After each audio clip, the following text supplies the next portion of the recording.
அனைவருக்கும் வணக்கம். நான் உங்கள் ராமச்சந்திரன். இது உங்கள் ராம்சன் அகாடமி. நண்பர்களே, நம்ம பாருங்கள், டெய்லி 10 கொஸ்டின் ஜிகே கொஸ்டின் தாங்க நம்ம வந்து பார்த்துட்ருக்கோம்.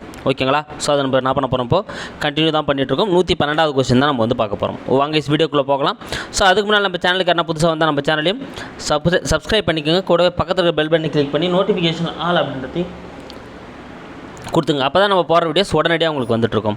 ஓகேங்களா? சரிங்க. நம்ம லாஸ்ட் வீடியோவில் ஒரு கொஸ்டின் கொடுத்துருந்தோம். அதுக்கான ஆன்சர் இப்போ பார்த்துட்டு நம்ம இந்த வீடியோக்குள்ளே போயிடலாம். லாஸ்ட் வீடியோ நம்ம கேட்ட கொஸ்டின் என்ன அப்படின்னு வந்து பார்த்தீங்கன்னா, இந்தியாவின் மிக நீளமான கம்பிவட தாங்கும் பாலமான சுதர்சன சேது எந்த மாநிலத்தில் தொடங்கப்பட்டுள்ளது? பாருங்கள், இப்போ சுதர்சன சேது அப்படின்ற பேரில் என்ன பண்ணியிருக்காங்க, ஒரு தொங்கும் பாலம், கம்பிவட தொங்கும் பாலம் வந்து நம்ம திறந்திருக்காங்க. அது எந்த மாநிலத்தில் திறந்திருக்காங்க அப்படின்றது தான் வந்து கேட்டிருந்தோம். ஸோ இதுக்கான ஆன்சர் என்ன அப்படின்னு பார்த்தீங்கன்னா, குஜராத். பி தாங்க இதுக்கான ஆன்சர். ஸோ குஜராத்தில் இருக்கக்கூடிய துவாரகா அப்படின்ற நகரை தான் என்ன பண்ணியிருக்காங்க, இது வந்து ஸ்டார்ட் பண்ணியிருக்காங்க. இந்த பாலம் வந்து பார்த்தீங்கன்னா ஓஹா மற்றும் பயட், அந்த ரெண்டு ஓஹான்ற இடத்துல வந்தும் பயட் அப்படின்ற தீவை வந்து இணைக்கக்கூடிய ஒரு பாலமாக தான் இது வந்து காணப்படுதுங்க. ஓகேங்களா? இது முதல்ல எப்படி அழைக்கப்பட்டது? சிக்னேச்சர், அதாவது அடையாள பாலம்னு அழைக்கப்பட்டதுங்க. ஃபஸ்ட்டு வந்து சிக்னேச்சர் அப்படின்னு அழைக்கப்பட்டது. ஆனால் இப்போ எப்படி அழைக்கப்பட்டது? சுதர்சன சேது அப்படின்ற பேர் மாற்றம் வந்து இல்லை பண்ணியிருக்காங்க. ஓகேங்களா? அப்போ குஜராத் தான் இதுக்கான சரியான ஆன்சர். ஓகே, இன்றைக்கி நம்ம வீடியோக்குள்ளே போகலாம். ஸோ எப்பவும் போல் ஒரு டெஸ்ட் போல் நீங்கள் அட்டன் பண்ணி பாருங்கள். ஓகேங்களா? ஸோ ஃபஸ்ட் நம்ம சிலபஸ் வைஸாக பார்க்கறதுனால ஃபஸ்ட்டு சயின்ஸ் தான் பார்க்க போகிறோம். ஸோ சயின்ஸில் முட்டையிடும் ஒரே பாலூட்டி எது அப்படின்றது தான் இன்றைக்கான கேள்வி. முட்டையிடும் ஒரே பாலூட்டி எது? சூப்பர். இதுக்கான ஆன்சர் என்னதுங்க? பிளாட்டிபஸ். ஏ இதுக்கு தானே ஆன்சர். ஓகேங்களா? ஸோ பிளாட்டிபஸ் தான் வந்து பார்த்தீங்கன்னா முட்டையிடும் ஒரே பாலூட்டி. ஓகேங்களா? ஸோ முட்டையிடக்கூடிய ஒரே பாலூட்டி எது அப்படின்னா பிளாட்டிபஸ். அடுத்து கரண்ட் அஃபேர்ஸ் பார்க்கலாம் பாருங்கள். யுனெஸ்கோ அமைப்பின் அமைப்போட மதிப்புமிக்க இசை நகரமாக தேர்ந்தெடுக்கப்பட்டுள்ள நகரம் எது? மதிப்புமிக்க இசை நகரமாக தேர்ந்தெடுக்கப்பட்டுள்ள நகரம் எது அப்படின்றதாங்க உங்களுக்கான கேள்வி.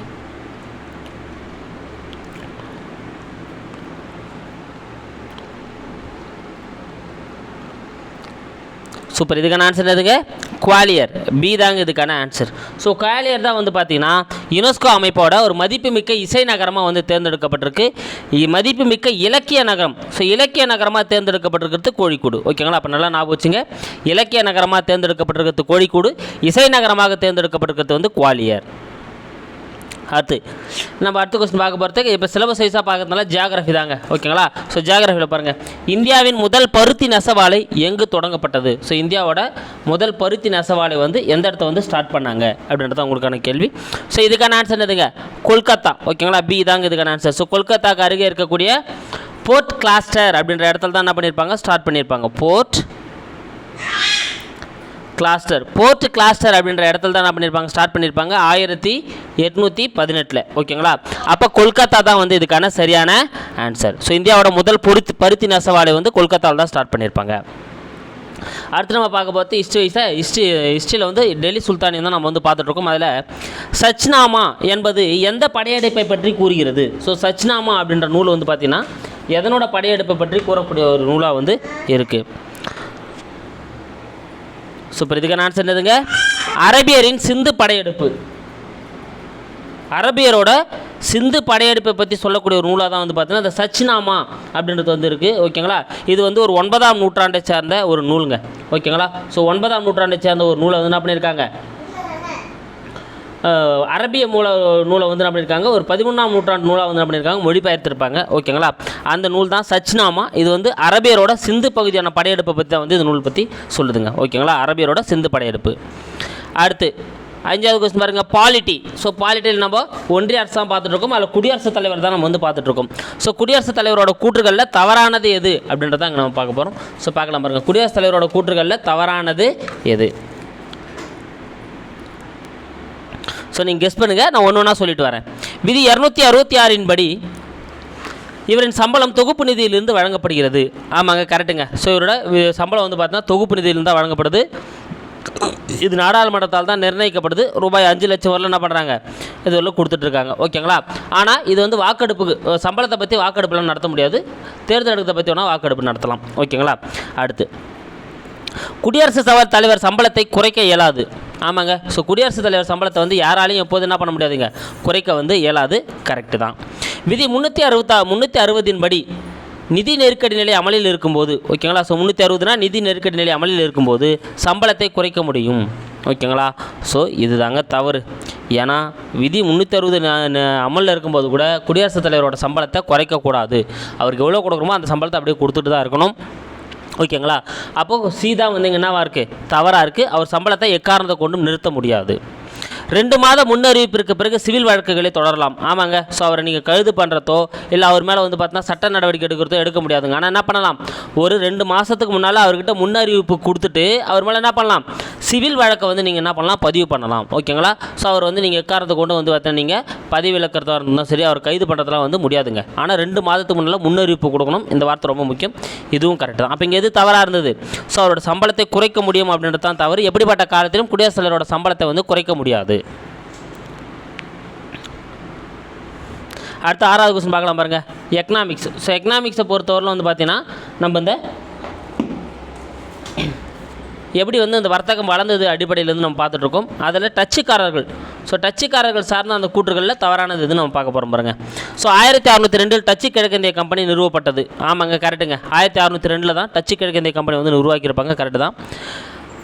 வாண்டர் ஹேகன், யாருங்க, அட்மிரல் வாண்டர் ஹேகன் என்பவரால் டச்சு நிறுவனம் மசிலிப்பட்டினம், பெத்தோல்பலி, தேவனாம்பட்டினத்தில் நிறுவப்பட்டது. ஆமாங்க, இதுவும் கரெக்டு தான். வாண்டர் ஹேகன் அப்படின்றவர் தான் டச்சு நிறுவனத்தை என்ன பண்ணியிருப்பார், இந்த மசிலிப்பட்டினம், பெத்தபோலி அப்படின்ற இடங்களை வந்து நிறுவியிருப்பார்.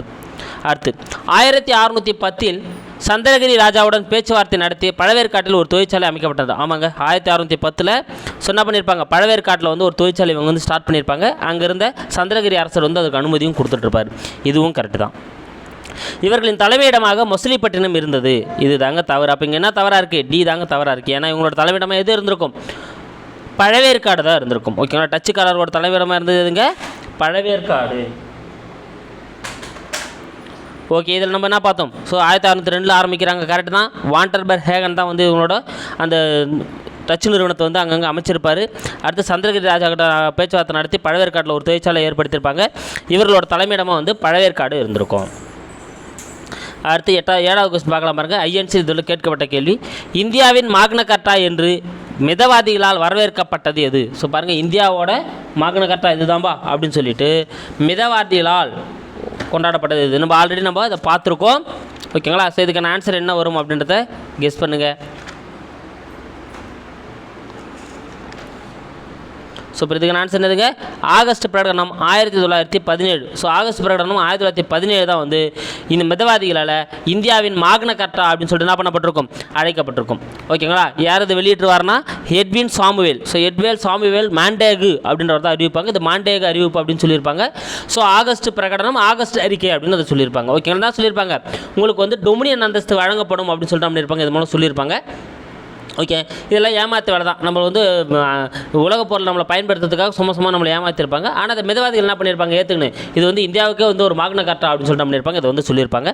அப்போ 1917 ஆகஸ்ட் பிரகடனம் தான் வந்து இதுக்கான ஆன்சர். அடுத்து யூனிட் 8 பாருங்கள். Unit 8 George Joseph. So George Joseph சார்ந்த அந்த கூற்றுகள் தான் இங்கே கொடுக்கப்பட்டிருக்கு. இன்றைய கேரளா மாவட்டம் ஆலப்புழாவில் உள்ள செங்கனூரில் பிறந்தார். மதுரையில் தன்னாட்சி இயக்கத்தை ஏற்படுத்தினார். ரோசாப்பு துரை என அழைக்கப்பட்டார். மதுரை தொழிலாளர் சங்கத்தை ஏற்படுத்தினார். சூப்பர் கைஸ், அனைத்துமே சரிதாங்க. ஸோ இன்றைக்கி ஆலப்புழாவில் இருக்கக்கூடிய அந்த செங்கனூர் அப்படின்ற ஊரில் தான் அவர் என்ன பண்ணியிருப்பார், பிறந்திருப்பார். கரெக்டு தான். மதுரையில் வந்து பார்த்தா தன்னாட்சி இயக்கத்தை முன்னெடுத்து நடத்தினவர் இவர் தான், ஜார்ஜ் ஜோசப். கரெக்டு தாங்க. இது ரொம்ப முக்கியங்க. ரோசாப்பு துரை அப்படின்னு சொல்லிட்டு என்ன பண்ணியிருப்பார், இவர் மதுரை மக்களால் அன்போடு அழைக்கப்பட்டிருப்பார். அப்போ ரோசாப்பு துறைன்னு அழைக்கப்பட்டவர் வந்து பார்த்தீங்கன்னா ஜார்ஜ் ஜோசப். மதுரை தொழிலாளர் சங்கத்தை ஏற்படுத்தியவரும் இவர் தாங்க. ஸோ மதுரை தொழிலாளர் சங்கத்தை ஏற்படுத்தி என்ன பண்ணியிருப்பாருங்க, ஸோ அங்கே வந்து அங்கே இருக்கக்கூடிய அந்த ஊதிய உயர்வு எல்லாமே வாங்கி கொடுத்துருப்பாரு. ஸோ மதுரை தொழிலாளர் சங்கத்தை இவர் தான் ஏற்படுத்தியிருப்பார். அப்போ எல்லாமே சரியாக இருக்கிறதுனால இதுக்கு நான் சரி, அனைத்துமே சரி. அடுத்து பாருங்கள், யூனிட் 9 நம்ம சமூக சமுதாய சீர்திருத்த இயக்கங்கள் தான் பார்த்துட்ருக்கோம். அதில் இப்போ நம்ம பார்க்க போகிறது சமரச சுத்த சன்மார்க்க சங்கம். சமரச சுத்த சன்மார்க்க சங்கம் தான் நம்ம வந்து பார்க்க போகிறோம். ஓகேங்களா. ஸோ இது ஏற்படுத்தின யாரும் நம்மளுக்கு தெரியும், ராமலிங்க அடிகளார் தான் அதை ஏற்படுத்தியிருப்பார். ஓகேங்களா. எல்லாரும் வள்ளலார் அப்படின்னு சொல்லிட்டு என்ன பண்ண போகிறார், இவர் வந்து அழைக்கப்படுறாரு. இவர் வந்து பார்த்தீங்கன்னா 1823 ஓகேங்களா. அக்டோபர் 5 அன்னைக்கு சிதம்பரத்தில் இருக்கக்கூடிய மருதூரில் தான் வந்து இவர் பிறந்திருப்பாருங்க. ஓகேங்களா. ஸோ இவரோட கருத்துக்களை பரப்புறதுக்காக 1865 சமரச சன்மார்க்க சங்கத்தை நிறுவியிருப்பார். இதுவும் கரெக்டு தான். அடுத்து 1867 சத்திய தர்மசாலை, ஸோ ஏழைகளோட பசியை போக்கணும்னு சொல்லிட்டு பண்ணியிருப்பார். சத்திய தர்மசாலை 67 நிறுவியிருப்பார். கரெக்டு தான். 1872 சத்திய ஞான சபை, எல்லோரும் என்ன பண்ணணும், அவங்களோட அந்த தியான நிறைய வந்து மேற்கொள்ளணும் அப்படின்னு சொல்லிட்டு சத்திய ஞான சபையை 1872 வந்து என்ன பண்ணியிருப்பார், ஏற்படுத்தியிருப்பார். இதுவும் கரெக்டு தான். ஓகேங்களா. அப்போ இங்கே எல்லாமே சரியாக இருக்கிறதுனால இதுக்கான ஆன்சர் எதுங்க, டி, அனைத்தும் சரி. ஓகேங்களா. அடுத்த கொஸ்டின் நம்ம பார்க்க போகிறது மேக்ஸ் கொஸ்டின் பாருங்கள். ஒரு அசலுக்கு நம்ம கூட்டு வட்டி தனி வட்டி தான் பார்த்துட்ருக்கோம். ஒரு அசலுக்கு 3 ஆண்டுகளுக்கு 5% வட்டி வீதத்தில் கூட்டு வட்டிக்கும் தனி வட்டிக்கும் உள்ள வித்தியாசம் ரூபாய் 12.20 எனில் அசல் தொகை என்ன? அசல் தொகை என்னன்றாங்க இங்கே நம்ம கண்டுபிடிக்கணும்.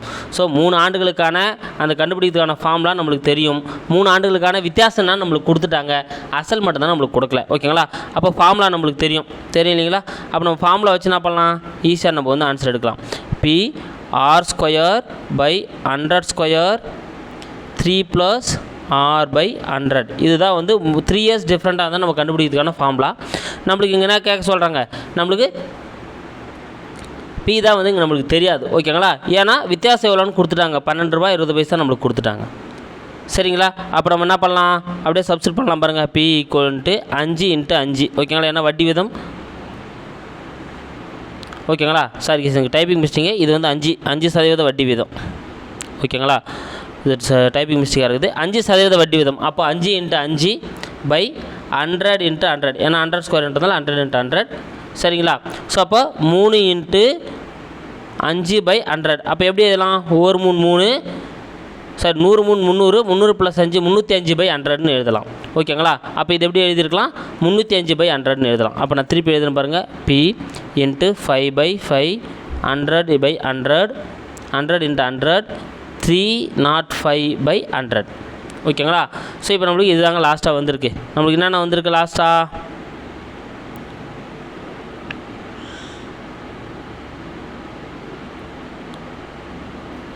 ஸோ லாஸ்ட்டாக நம்மளுக்கு கிடச்சிது P × 5 × 5 × 100 × 100 305/100 = 12.20. இது நம்மளுக்கு ஆல்ரெடி வந்துச்சுங்க. ஓகேங்களா. நம்மளுக்கு இப்போ இதுதான் தேவை. மீதெல்லாம் அந்த பக்கம் போகிறப்போ என்ன ஆகும், பெருக்கலாக இருக்கிறது வகுத்தலாக மாறும், வகுத்தலாக இருக்கிறது பெருக்கலாக மாறும் இல்லைங்களா.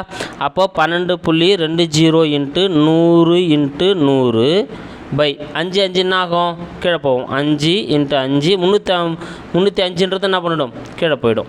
ஓகேங்களா. அப்போ பாருங்கள், இந்த 100 எதால் பெருக்குனா என்னவாக மாறும், 1220 மாறிடும். ஸோ 12.20 என்னவாக மாறிடும், 1220 வந்து மாறிடும் இல்லைங்களா. அப்போ 1220 ×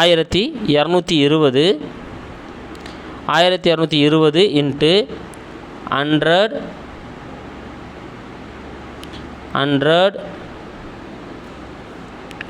பை 5 × 5 × 305. ஓகேங்களா. ஏன்னா 300 இருந்திருக்கும், 305 கீழே ஒரு 100 இருந்திருக்கும். அதனால் அது ஒரு 100 இங்கே பெருக்கிறதால ஒரு 2 100 தான் இருக்குது. என்ன பண்ணலாம், ஒரு 5க்கு 5 அடிக்கலாம், 25 100, ஒரு 5 5 25 100. ஓகேங்களா. இப்போ பாருங்கள் இங்கே என்ன இருக்குது, 305. ஸோ 305 4 305 அடிச்சிங்கன்னா 1220 வருங்க. அப்போ மீதி இங்கே என்ன இருக்குது, 4 20 26 இருக்குது.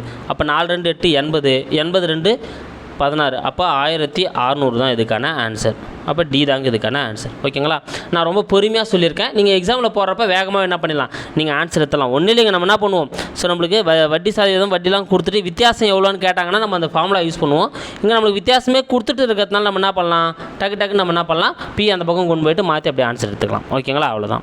ஓகே. இந்த வீடியோக்கான உங்களுக்கு கேள்வி என்னன்னா, இந்திய தலைமை தகவல் ஆணையராக நியமிக்கப்பட்டுள்ளவர் யார்? ஸோ இந்தியாவோட தலைமை தகவல், மத்திய தகவல் ஆணையராக நியமிக்கப்பட்டுள்ளவர் யார்? சுமன் குமாரி, ஹிராலால் சமாரியா, நந்தினி தாஸ், சுதாராமன். ஸோ இதில் யார் ஒருவர் அப்படின்றத ஆன்சர் கமெண்ட்டில் சொல்லுங்கள். இல்லை நெக்ஸ்ட் வீடியோ வெயிட் பண்ணுங்கள், நான் உங்களுக்கு கண்டிப்பாக அதுக்கான எக்ஸ்ப்ளனேஷன் கொடுத்துறேன். ஓகேங்களா. So thank you guys. அடுத்த வீடியோவில் உங்களை நான் சந்திக்கிறேன்.